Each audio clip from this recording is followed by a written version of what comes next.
Thank you very much for coming on the podcast, Jen.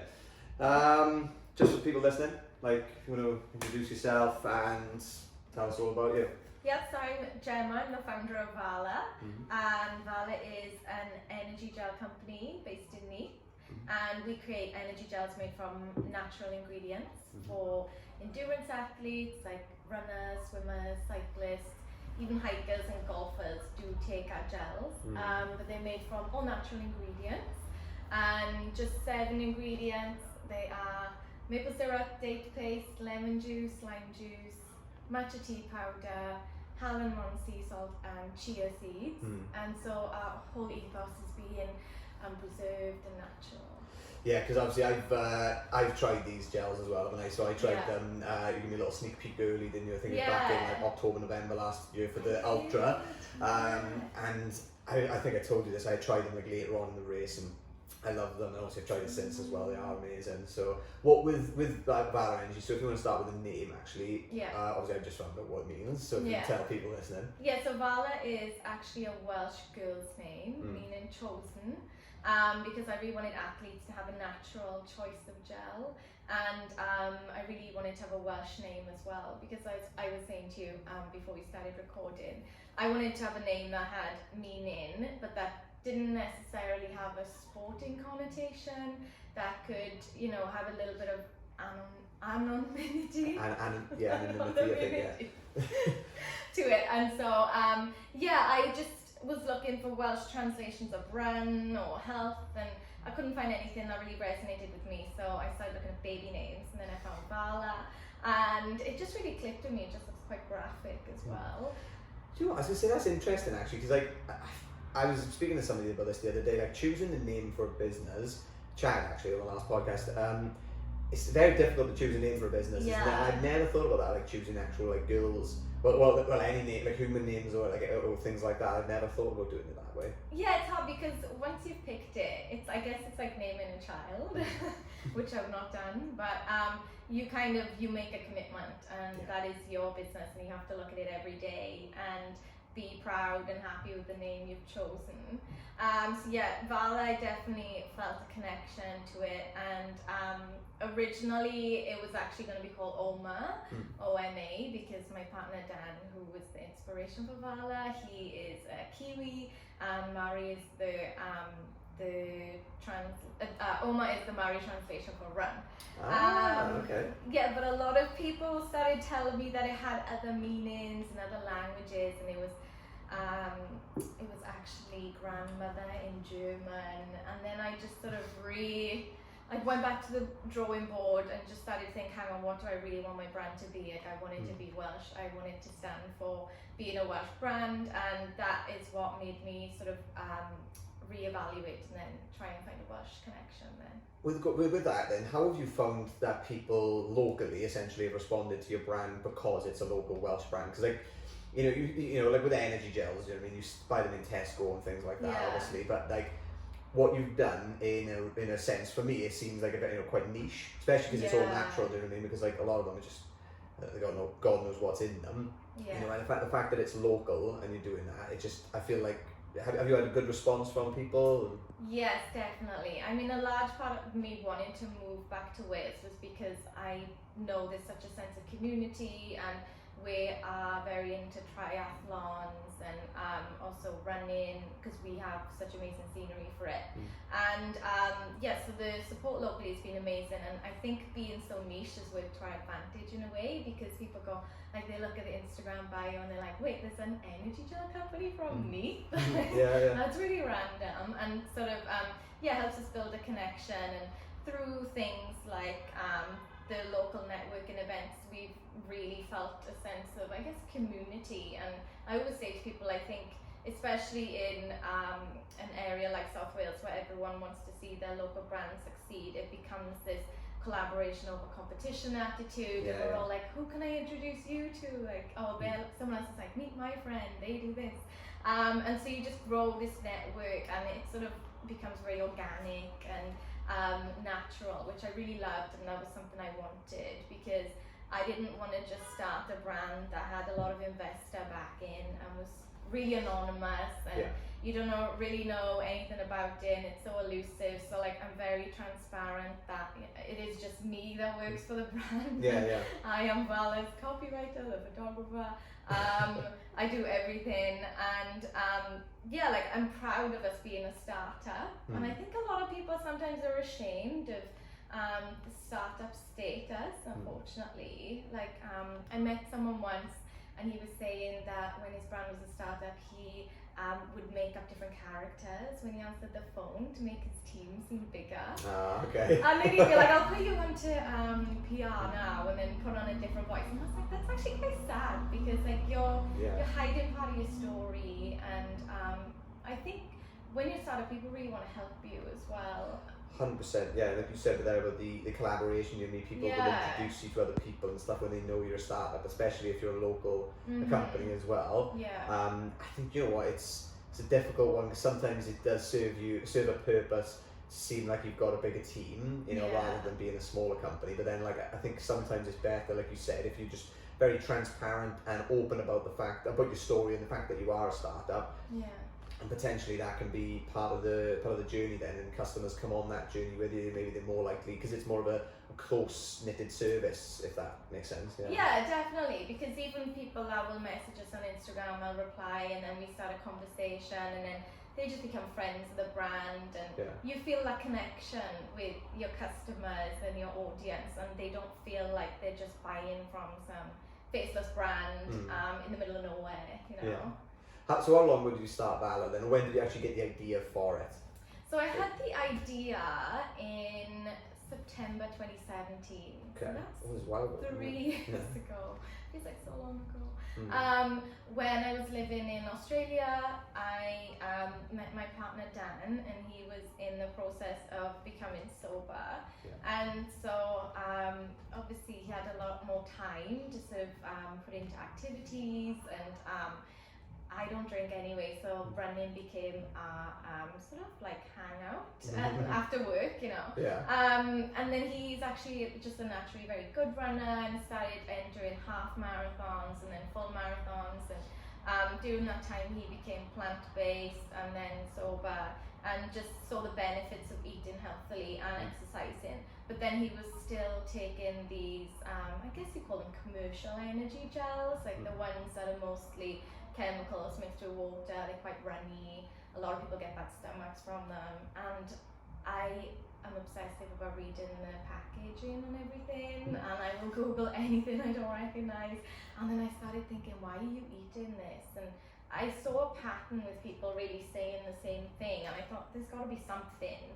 But the things that were available were in America, so we were either having to like import them, or the packaging was too big for him to fit in his pocket during a marathon, or there was too much, or the list is just endless. And I was like, I'm gonna make you something. And so I just on Pinterest looking at recipes, and then I just think it sort of snowballed. I never had this like light bulb moment of like, this is what my life's gonna be. I was like, I'm gonna start making stuff in my NutriBullet and my heat sealer, and then maybe I'll like look for a factory, or maybe I'll just see like how you get a business loan and write a business plan.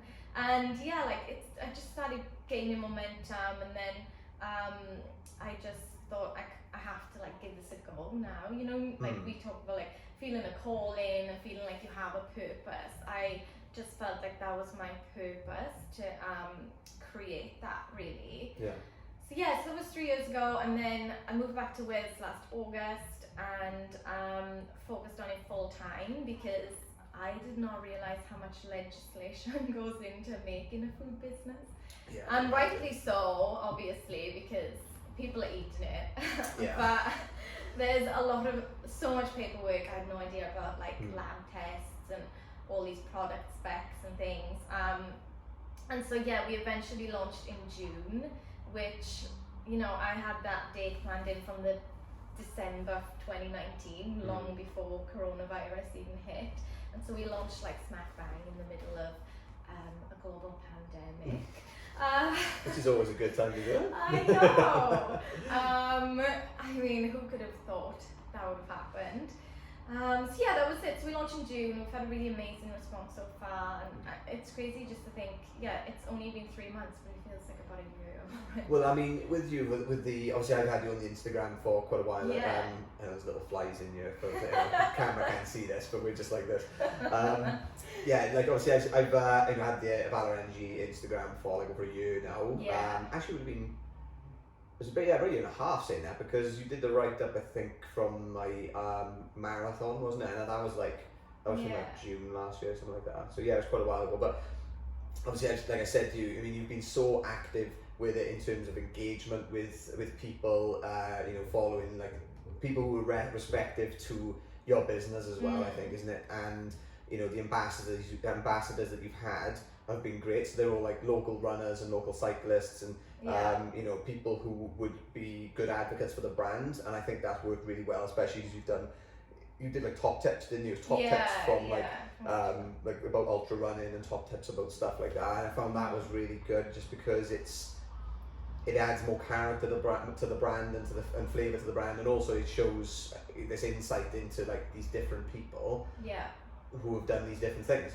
whether it's ultra running or triathlons and stuff like that. Because you've done triathlons yourself, haven't you? I don't do triathlons. I run, but I don't do marathons, which people always think is hilarious, because they're like, why do you run an energy gel company? But so I do a lot of HIIT, I do a lot of hiking. I do probably the most is about a 10k, 15k run, and then my body just starts to give up. But it's something maybe in the future I would love to get into, because obviously I learned so much about it through Vala and meet so many contacts, and people are always saying come along and come and hang out and see what you think. So I think definitely it's something I'd like to do. I think long distance as well, the difference between doing like a 10k or a half marathon or whatever is like, when you start going higher, is slowing yourself down per mile, just to keep your heart rate as low as possible, as long as possible. Not pushing yourself to go up the hills, just like walking them and taking it easy, keeping that maintained heart rate. But also the limit that you set yourself. Like I think if you say, right, I'm going to run 10k, or I'm going to enter a 10k and run 10k, that 10k is the finish line.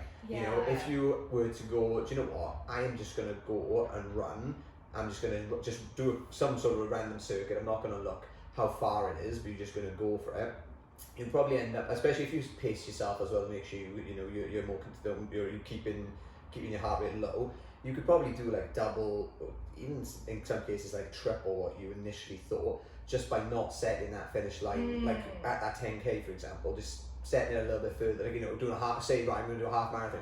You'll go and do that 10k, and you'll finish it feeling a lot better. If you were already aiming for the half marathon, do you know what I mean? Because your body and your mind is conditioned already to, thinking, right, this is what I'm doing. So I found that's quite useful, actually. It's just, it's when you step it up, like the 35 miler for me last year was horrific.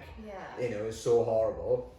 Then when I did the 50 mile ultra like 2 weeks ago, that was, I got to, like to be honest, my knee had gone by 28, 29 miles. But my body was fine, in my cardiovascular system, and my body was alright, like I wasn't aching or anything. So when I got to about 32 to 35, I was in a lot of pain because of my knee, but my body itself was fine. So had my knee not gone, I would have been a lot better at the 35 mile, much better in fact than I was when I did it the first time. So I think it's just, because I knew I had all that distance left to go, I was a little bit more mentally prepared, and it does make a difference, big time. I think mindset is everything. Like when you're exercising as well, because you don't realize how strong your mind is and how capable you are. When you really set your mind to something, you can do it. And it's taking rules from other parts of life, or looking back on other achievements you've had. When you once thought, I could never run a 5k, and then you run a 5k and you're like, oh, well, I've done that now, what can I do next? A 10k. And it's about like breaking through, like we were saying, those like limiting beliefs, and 100%, just getting out there and doing it and not procrastinating. Did you ever think that you were going to be owning a business then? Was it something that you'd had like I know you said the vision for Vala kind of came together just from you giving stuff a go and trying recipes out and stuff, but had you ever thought about running any sort of business before that then, or? Yes and no, because my first ever job was as a fashion assistant in an office job in London, and I realised pretty early on that I didn't like working in a desk job, but I just thought, oh well, this is life, I have to get on with it.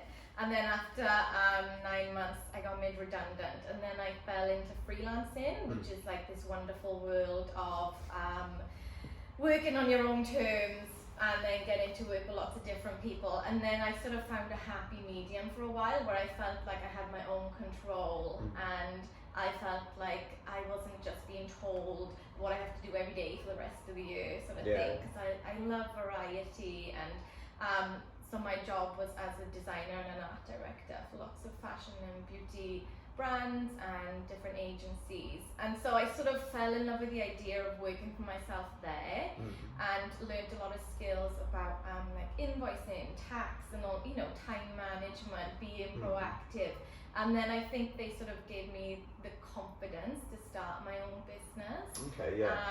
And without those sort of 10 years or so of like, you know, working doing that, I don't know if I would have had as much confidence to start my own business, because through those skills I now am very self-sufficient. So I learned a lot of skills along the way about like I said, like invoicing or even designing, doing your own branding and stuff. But I think ultimately I started to think that I wanted to be more in control of my own time more than anything, and I got to the point where my time was worth more than money, and I was like, I really have to reevaluate my life. And even after like 5 years in, I was sort of like, do I want to do this for the rest of my life? And I just don't think it's ever too late to change, or it's never too late to like learn something new.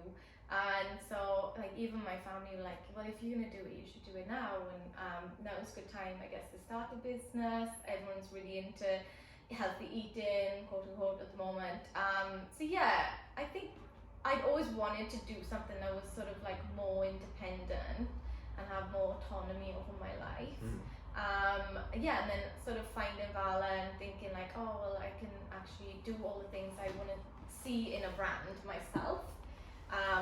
In terms of, like we said, about creating a brand where you speak to your customers and you invite your customers into your brand, you know, you're not just talking at them. And then just thinking eventually further down the line, I want to create a company that I want to work for and like give people freedom to do what they want in their job, you know, flexible hours and stuff, and trust and things. So yeah, that was a large part. I think it's just a lot of things sort of snowballed together. I like what you said there as well, actually, about, you know, it's never too late to start something new, to be a beginner again. And I think I've heard something before where, you know, they said basically you're one of two things. You're either a teacher or you're a student, you know, in whatever discipline it is in life. Like you know, if you're a plasterer, for example, you know, you're a student until you learn what to do, and then you are the teacher. Then after that, you're teaching other people or whatever about whatever your trade is. Do you know what I mean? And you're doing it. But I think people, when they become a master at something, they feel obliged almost to stay within that specific remit, and it almost becomes, you know, it becomes quite scary. I think the thought of going back and starting back from scratch, and you know, and doing, you know, and trying new things or whatever. So like, I think I've had this conversation with Dan Sheehan actually. So shout out to Dan Sheehan, One-to-One Fitness. You know, he is somebody who's been, you know, I've had him on a podcast actually, I don't know if you've seen that one, but you know, he's a former professional football player, you know, but then he's gone back to uni now, and he's studying, I think he's doing sports science. Sorry, Dan, actually, if I got this wrong, but you know, he's gone back, and he's you know, he's not, and we had this conversation, like, he's not afraid to try, start anew, basically, start fresh, and just learn new things and become a student again. And I think it's so important to do that in life, because, you know, especially if you've been in jobs for a long time, or, you know, in a profession for a long time, you know, you kind of get to a point where I suppose you start to stagnate. And I think as soon as you throw yourself back in the deep end or the pond or whatever, you know, you've got to learn to swim again in a different way. And I think I love doing that. I think, you know, that's where you notice the most growth. And again, it comes down to exploring your passions. If you've got a passion for something, you know, it seems a waste that you never explore that. And, you know, that's where it becomes, you know, I think if you have got something that you fancy doing for a while, there's never a better time than now. And just about giving it a go, really, isn't it? Just try it. Yeah, exactly. And I think you have to think to yourself, when I'm say 80 and I look back on my life, do I want to look back and think, well, I'm glad I tried that, and you know, I learned this, or I had this experience? Or do you want to look back and say, I just wish I'd done this? You know, which type of person do you want to be? And just take opportunities that come to you. And one of my mottos, I think the motto's the right word, is no stone unturned. So like, you know, I kind of want to, I got that from a Nickelback song. Right, I'm saying this, right, people listening and watching or whatever, they're probably thinking, oh, you know, I'm stopping watching this podcast now. Because a lot of people hate Nickelback. I don't know why. I think he's great. I'm going to get slagged off in the comments. But there's one of his songs, if today was your last day, and in that part he says something about like, you know, leave no stone unturned. And I love that song, but I love them like that as a motto essentially as well, because you know, I think, you know, a lot of people, and you know, and it is a lot, everybody's going to leave something on the table, but I think, you know, like you said, when you get to 80, 90, 100 or whatever it is, you know, if you are that lucky, and I think when you get to that stage, like, I don't want to have any regrets. I've got no regrets in my life as it is, and I want to keep it that way. I want to make sure that when I get to that age that I've left no stone unturned in terms of what I wanted to do with my life. And I think it's just a good little mantra to live by in that sense. Yeah, definitely. And I think as well, like something I really learned through Vala is trying not to be driven by ego, and not being like, oh, what, like, you know, why am I doing this? Like questioning it, like, am I not doing it because I don't want to fail and I don't want to look stupid or be embarrassed? Or if you just really just embrace it and be like, well, I actually might fail.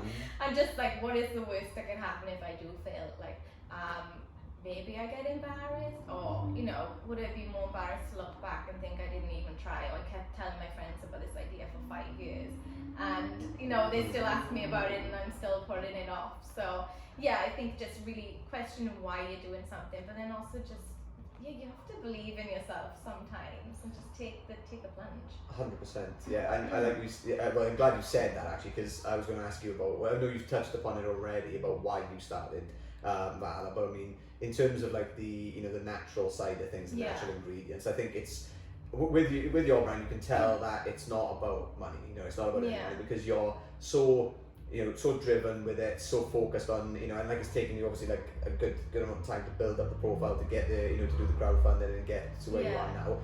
And I think to have that sustained motivation to do something, you know, when there's like, you know, obviously the income hasn't started because you haven't launched the business at that point. It's very difficult to keep that sustained motivation. You've really got to have a strong why. And Simon Sinek talks about this in his TED Talks. Like I've probably mentioned this already in the podcast about, you know, having that why behind your brand. It gives, you know, it's essentially what all companies that are, you know, these massive companies or these great companies that are, you know, extremely successful. That's the main thing with them, really, realistically, is they know what their why is before they know how they do what they're doing or how they're going to do it. And that's those, you know, most people just know what they're selling and how they're going to sell it to customers, but they don't really know why they're actually selling that product.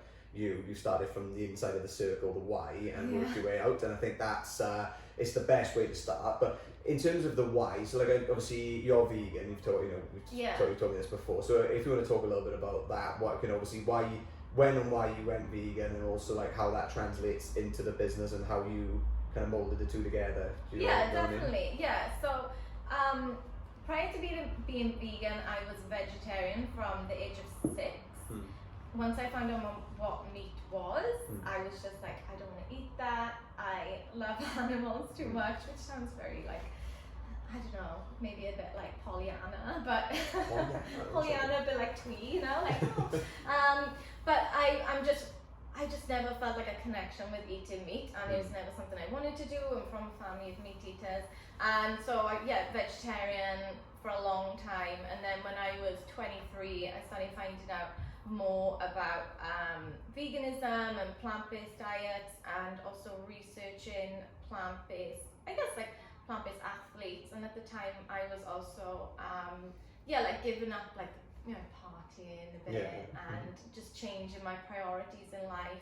And so that was kind of the why behind. I just wanted to have just like a more healthy lifestyle, because at the time I was living with anxiety and OCD, but I just didn't know it. Like I only got diagnosed last year, but now I see like how all those traits are very like typical of OCD and anxiety. And then I started to realize, like, hang on, if I exercise, then I feel much better. And then if I don't drink alcohol, maybe I feel much better. And if I eat and, you know, plant-based diet and I cut out the refined sugar, all these things are playing into each other. And then if I do a guided meditation before bed, I just noticed like my well-being feeling like it was sort of getting enhanced by doing this. And then so that became sort of like my personal journey to it. And a lot of my friends I used to work with would always say like, oh my gosh, you should have been a nutritionist, or you should have done this because you know so much. But like, it's just reading and like reading things like the China study, reading things like Thrive, and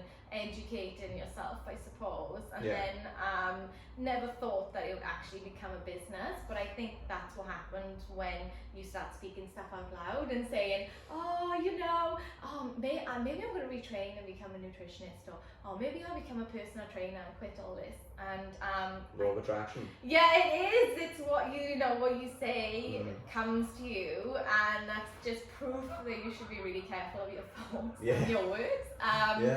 And it worked to my advantage. I didn't become a nutritionist, obviously, but I'm training to be a personal trainer now.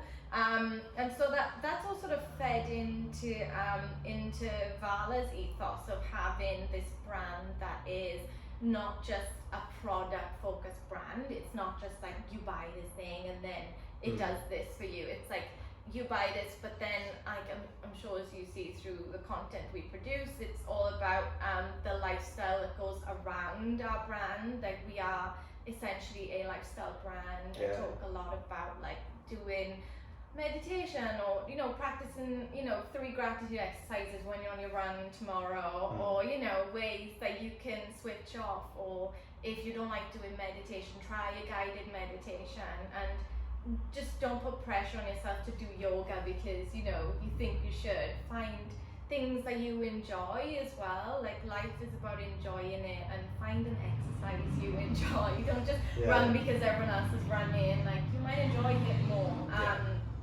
And so I think we tried to talk about that. Just embrace like who you are, and try and find a lifestyle that suits you.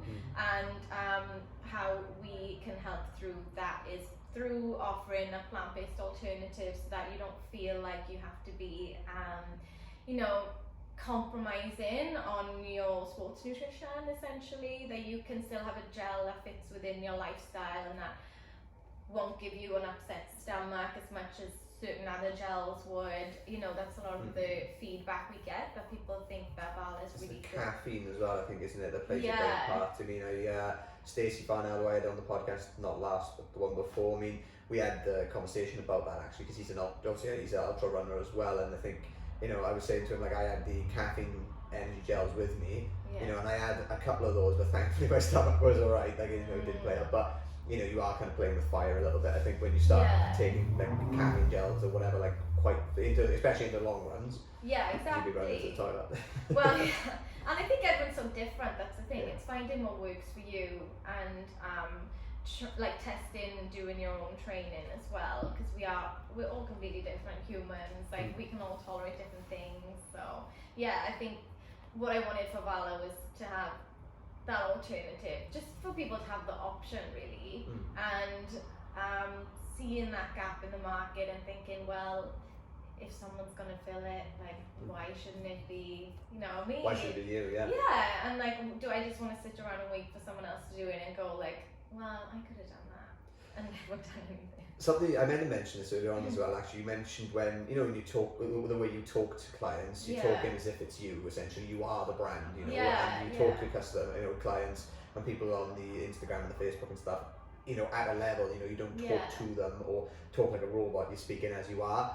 And I really, really respect brands that, you know, that do that, and people who do that, because it's very authentic. Like, I've always said this about the Pizza Boys, so shout out to the Pizza Boys. Oh my God, Ali and Nan. Oh yeah, they're best pizzas in Swansea. Like, what I love, I've told them this, I think, as well. Like, I love what they do with their branding, because it's the same as you in that respect. They are on their posts that they put up, you know, and how they interact, and assuming with customers. They literally are, you know, they're two brothers who are, you know, just just just lads, you know what I mean, and they speak like that in their branding, but it's perfect because it just goes with the name, the Pizza Boys, and it becomes part of their kind of ethos and who they are. And I think that is, for me, that's a big reason, in addition to the pizzas being amazing, like how they are doing so well, and I love that. So shout out to the Pizza Boys.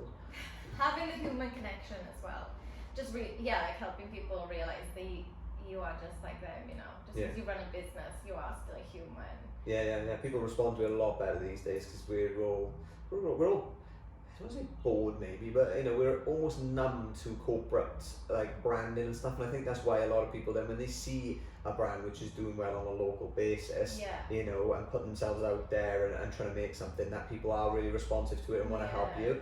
AU Vodka as well. No. So AU Vodka's it's a local Swansea brand. Oh, right. And they've been doing really well for years. I've kind of followed like some of the stuff they're doing, and I know that they've been doing really well for a good few years. Like I think they were in Waitrose and places like that. So they're I'm sure they're in Harrods as well in London. They've done quite well, But through lockdown, naturally, because all the bars and stuff have been shut, that's a big portion of their income. And at that point, they started, running paid ads on Facebook as Swansea's own vodka, tailored to people in Swansea. And honestly, it blew up unbelievably on a local basis from that. Everybody was just like, oh my god, the Swansea vodka. Like, I think some people knew about it before, and some people knew it was from Swansea. But through lockdown, since then as well, everyone has just been raving about it. Everyone's tried it. It just blew up massively. And I think a lot of it was down to the fact that they've seen this. Successful brand which just happens to be from Swansea, which is I say a small town or a small city, and I think that people just respond to that really, really well. So that's what I can see why being a Welsh smaller or like a local brand is good.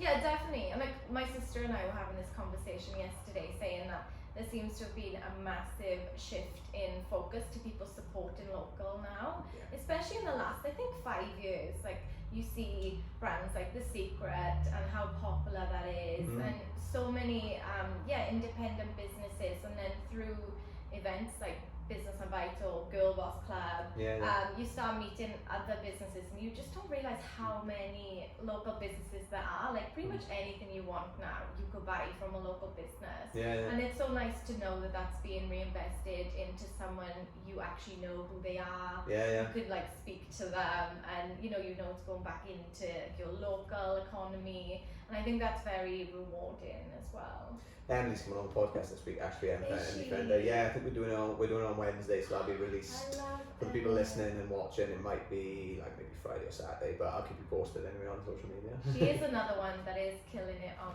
Instagram stories. She's great. She's so active. Like, she's a really high energy person. I love that. I mean, she is just like 100 miles an hour going for it, and it's just it's a good it's a good thing to have that sort of like that energy, that drive, and like I said with you with Vala as well. It's like very consistent, sustained energy that you focused in one area, which has been really rewarding. If we I don't know if we talked about this yet, crowdfunding. I think we spoke about it before the podcast, actually, didn't we? So obviously for people listening that don't know about crowdfunding, do you want to explain what you did and what it is and stuff like that? So with Vala, I had the idea obviously to launch it, and then I decided I wanted to try and I guess self-fund, or not pitch to investors, because I wanted to run the business the way I wanted to run it, which might be different to how an investor might want to run it.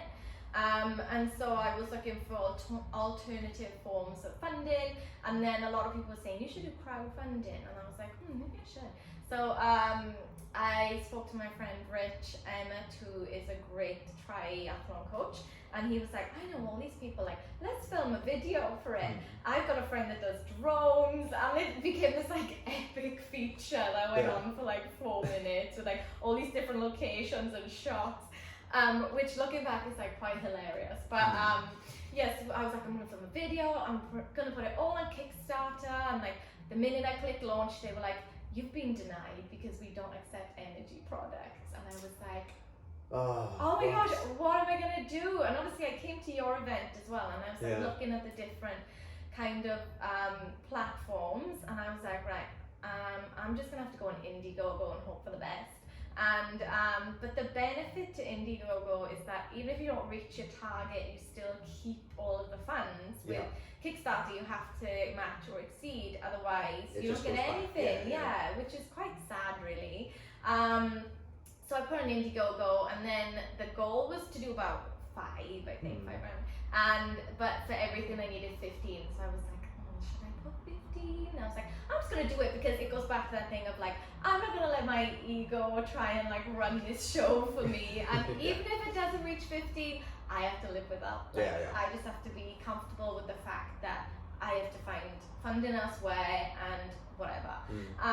So yeah, I think we reached like 3.5 or something through funding, and then once people started finding out about it, they were like, oh, you get 10% taken off. I'm just gonna give you money direct. Like, I'm not giving money to Indiegogo, which is just like hilarious. So yeah, we raised like probably about 5 in the end, which was amazing.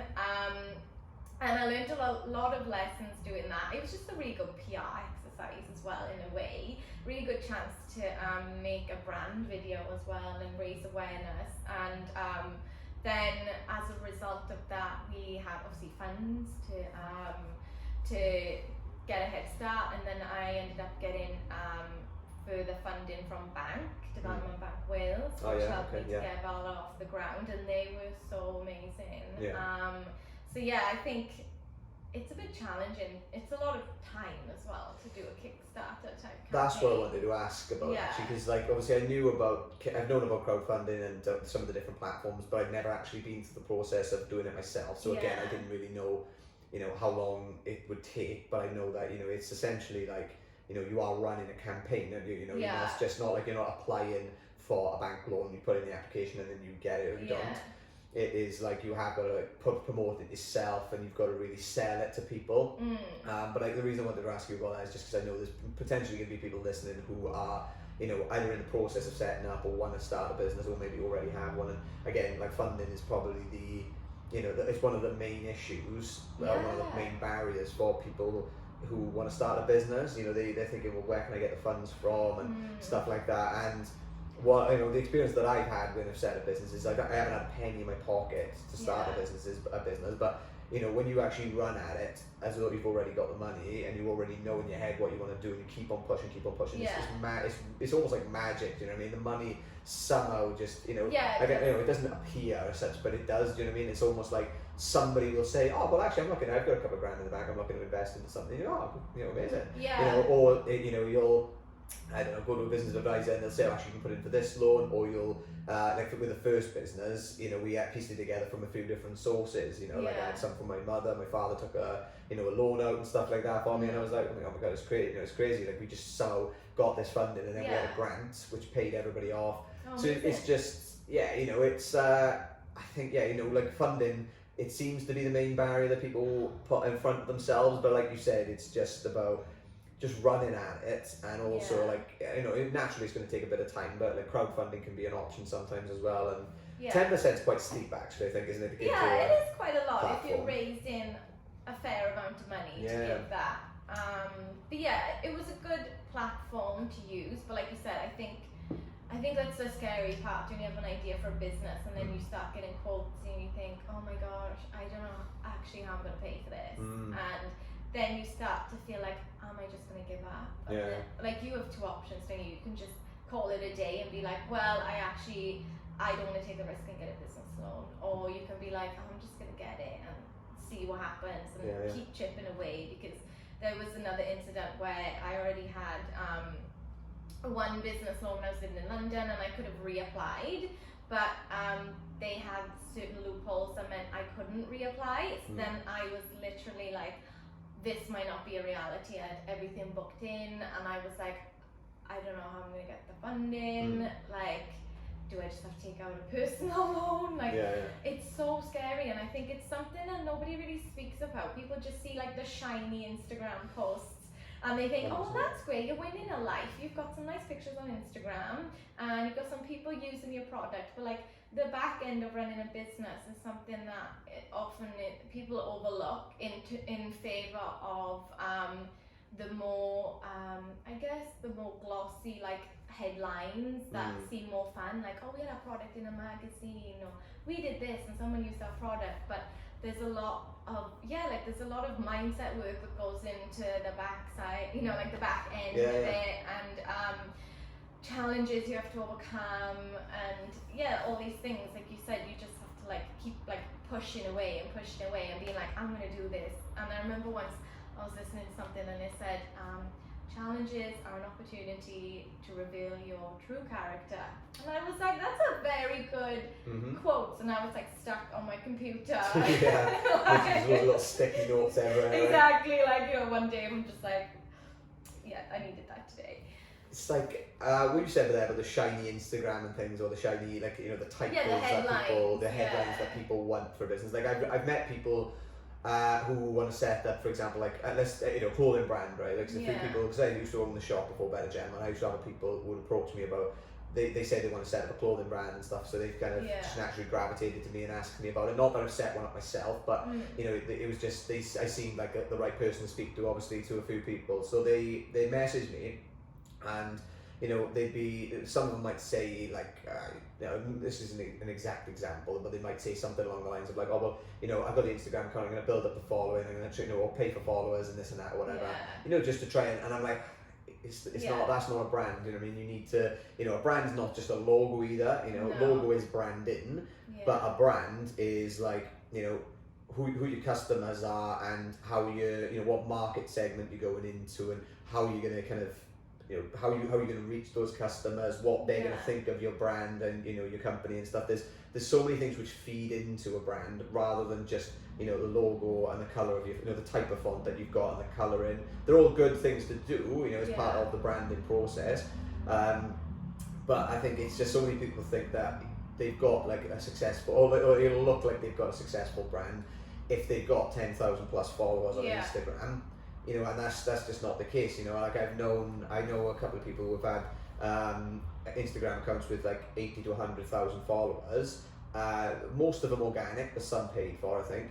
And and they've got like the really good content. But in terms of the actual sales, it's not translating into sales. You'd be lucky if they get in, I don't know, like a couple of hundred to a couple of £1,000 a month. Like, it's still bringing in income.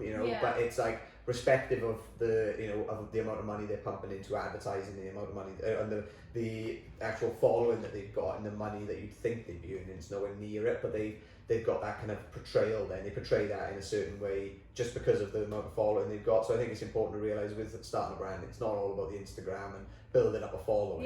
It may help, but it's better to have 3 to 500 followers on your Instagram and things, but they are specifically the people who are interested in your brand, because Instagram will naturally start pushing you into, giving you the better algorithms, because you're getting better engagement anyway in your posts. So I think, and if you do, they're more likely to convert. You would have a probably much higher conversion rate on your Instagram followers, essentially, of them actually buying something from you if they are specific customers.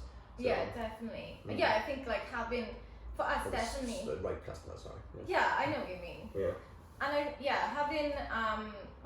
having maybe like a lower follower count allows you to really interact with every person that you sort of come into contact with, and to build that relationship with, which is something that I like. I've never really like chased followers or been like, we need to have 1,000 or 10,000 followers, because the people that are following you most likely feel I guess like aligned with your brand values, like you were saying, and your brand integrity, and they can really see see a connection between them and your brand, which is what I would much prefer over just some random followers that don't really engage with your brand, and like don't really offer, or don't offer anything, or that you're not having an interaction with as well. And one of the things I want to ask you about, I was thinking about this actually, because when we talked about, mentioned Emily earlier, so me and Emily probably, similar conversation, I think we'll talk about this. What do you think it'd be like being like a woman starting a brand and a business, and how do you feel like that people have responded to you like with that? Obviously, because it's like a lot of people are setting up businesses now, and they're like, you've got groups like the Girl Boss Club, which is advocating for women in business and stuff like that. Like, how do you feel the response has been and stuff for that? Yeah, I think especially things like Girl Boss Club, Yeah. that's amazing and a really great networking opportunity for everyone to see how many opportunities are available to you when like you can see someone else doing it and think, I can do that, you know. Another motorbike outside. Yeah. Every time. He knows you're recording. Like, I know. He's like, oh, it's that time. But yeah, I think same with I guess my design career. I always felt like I had a right to do what I wanted to do in a way. Like I never felt like I was treated any differently in my industry then or even now for being a woman. And growing up, I was always it was drilled into me by my mum that like you have the same right as anyone else on this planet to do what you want, and you know, you're not at a disadvantage in any way because of who you are currently. And I'm not saying that's the case for every single profession out there, but definitely for the fields that I've worked in and I work in now. I embrace the fact that I am like a woman doing what I do, and I guess in a way maybe that's what makes Vala unique, because I don't know any other sports nutrition brands that are founded by women right now. There's two girls actually. It's not sports nutrition, but they own a company called Drop Bear Beer, and they are, I'm pretty sure they're the only female brewing startup or brewing company in UK, maybe. Wow. Something like that. Like something like that. Like they, you know, and they've that's why I wanted to ask really, because I know they've had like a lot of I think they were on like BBC or ITV and stuff, like getting interviewed and stuff. They've had quite a really good response to the fact that they are an all female startup brewing company and stuff like that. It's just, you know, so I love hearing about those sorts of stories.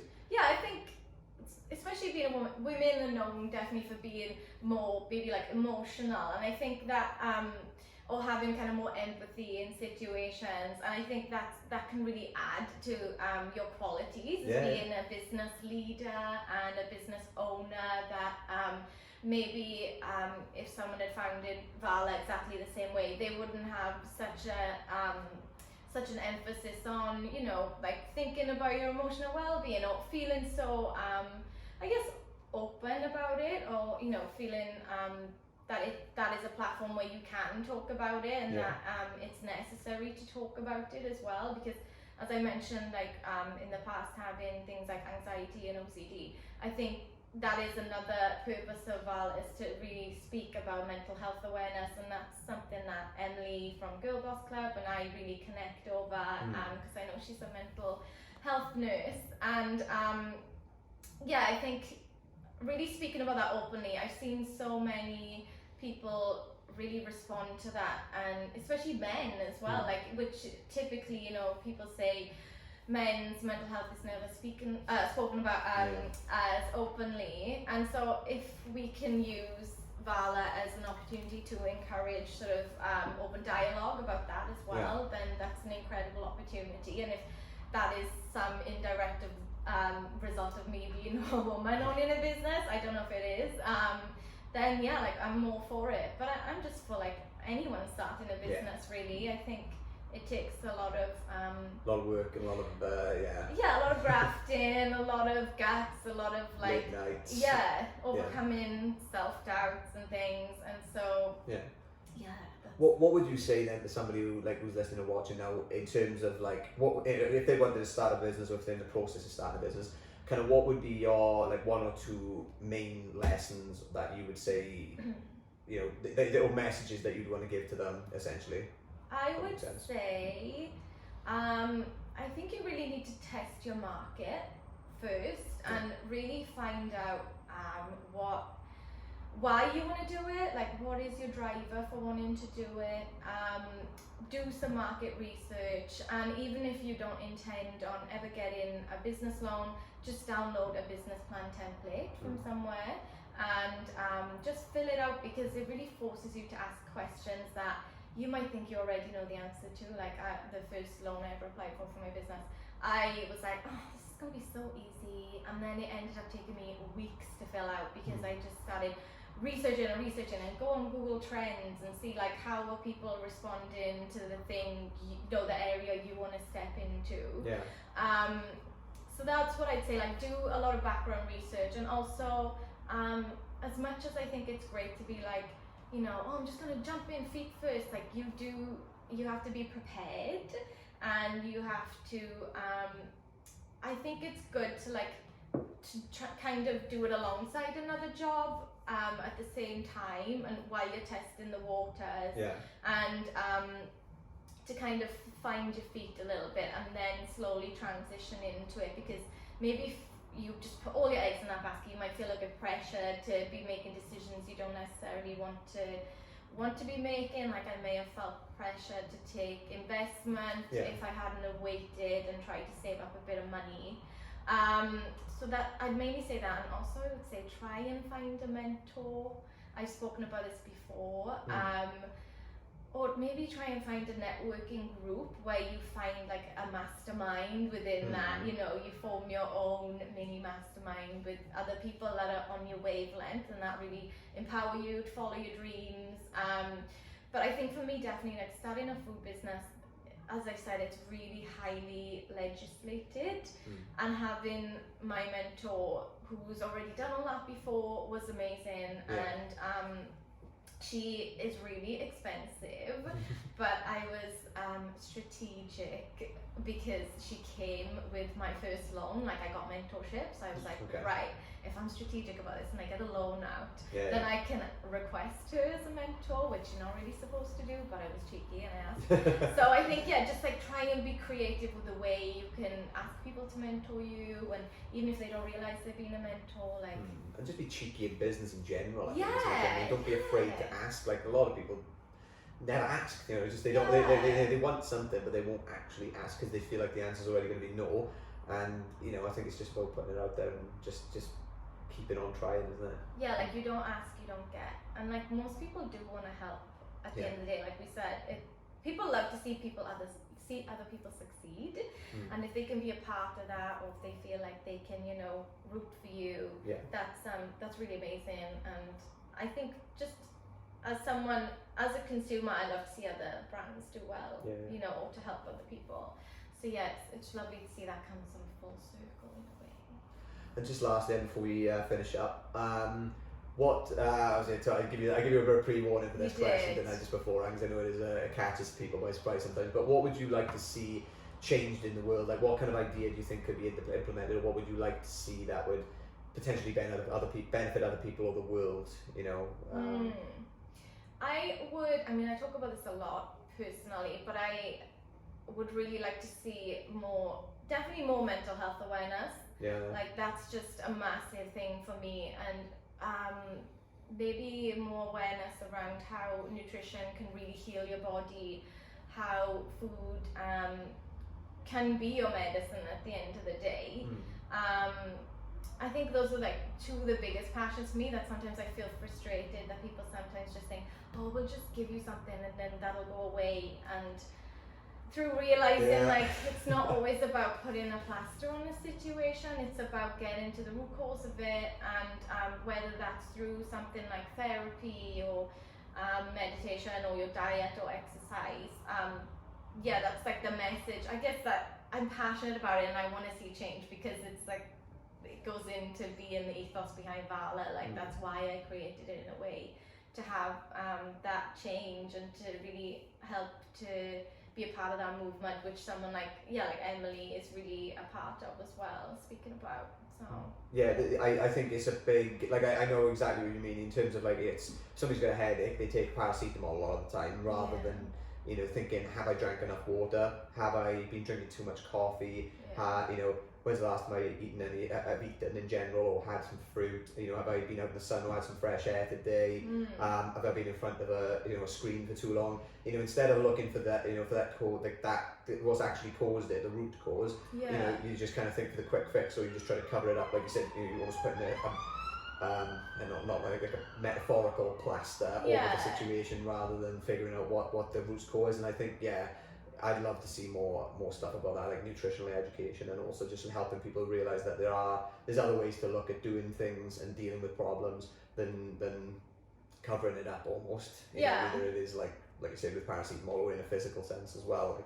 To see that come into the mainstream, because I think it's still considered so niche to have something like naturopathy, you know, or alternative medicines. Yeah, I would love to see that sort of become in the more mainstream conversations, I think. You know, things like acupuncture, like we were speaking about, reflexology. And well, we're seeing more of it come out now anyway, so Yeah. fingers crossed it'll keep on coming. But just lastly, for the guys who are listening and watching, if you want to tell people your social media and how they can get in touch with you, and also the website and stuff, anyone.